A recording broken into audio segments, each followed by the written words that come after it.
Well, leaders of the Democratic Party are trying very hard not to talk about it in public, but Democrats are, as a factual matter, on track to impeach the president if they retake the Congress in November. If they retake the House, which looks likely, to be honest. And they have no choice in that. The Democratic base is so amped up, hating Trump is the one thing that holds them together, that the vast majority of them think the president should be impeached. For what? Doesn't matter. Being a bad guy. In November, if they take the House, they probably will have no choice but to go for impeachment, whether they have a good reason for it or not. Everybody knows this. Richard Goodstein is an attorney, a former advisor to Bill Hillary Clinton, and he joins us tonight.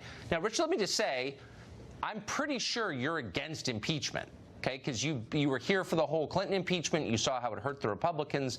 You don't like Trump, but you also know there's no actual high crime or misdemeanor for which you could impeach him. It's insane. But you also know your base, and you know they are insane. So how is the Democratic Party going to keep from being driven by its own lunatic voters if they take the House?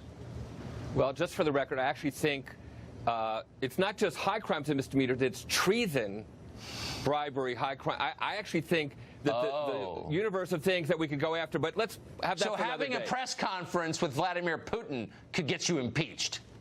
I think if he knew about the fact that close family members were consorting with the Russians during the campaign, yeah. Consorting with the Russians. That's another discussion. Okay. The fact of the matter is, the Democratic leaders are pushing off discussion of impeachment because they're going to win on health care and on the issue of do you contain Trump or do you enable him?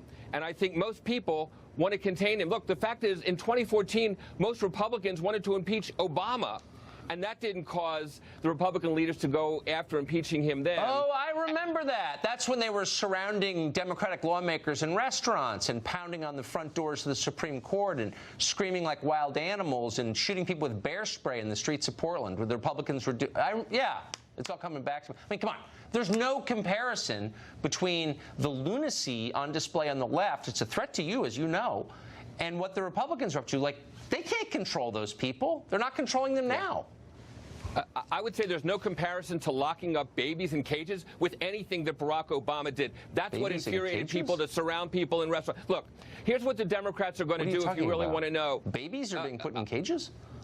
On the Mexican border. But again, another discussion. I think what's going to happen is there are going to be public hearings, like Watergate on the Russian attack, on the emoluments, on obstruction of justice, on tax fraud, money laundering, bank fraud, on a series of things. I don't think they're going to be going after impeachment because I think politically they realize they couldn't clear the Senate, and they frankly rather have a weakened Trump to run against than Wait, so can I ask you a sincere question? Do you really think after 2 years of talking about Russia, when Russia poses no actual threat to us, the threat is China and Google? I mean, there are real threats. Russia's not in the running. You really think they're going to have hearings on Russia? You think that helps them to talk more about Russia and Vladimir Putin and treason? I mean, honestly, you think they would do that? That's so nuts. I think Trump appointed officials at the top of our intelligence community. You've heard about this Pompeo fellow. Remember, he used to be head of the CIA. He said that the Russians attacked the United States and posed a threat to us. I don't care what Pompeo says. Do you really think that we need more hearings on Russia? Russia? Honestly? I absolutely think. Are there a lot of voters who want that?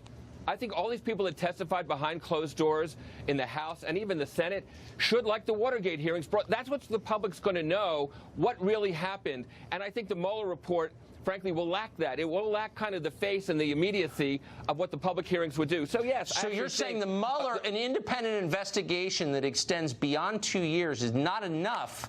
We need more hearings about Russia. You really? And you think the public's going to say, thank heaven we elected the Democrats. I want to hear more about Russia. You really I would be more sensitive to that charge. I would be more sensitive to the charge about how long Mueller's going on if there was a single Republican that complained when Ken Starr went beyond year 2, 3, 4, etc. So yes, I actually think the public is owed a public hearing and showing about what happened. I don't think they haven't gotten that yet. I know out there throughout the fruited plains, people are grateful that we're going to keep talking about Russia. You got it. Into the next millennium. Richard, thank you very much. Let's talk the day after the Mueller report comes out. How's that? Russia!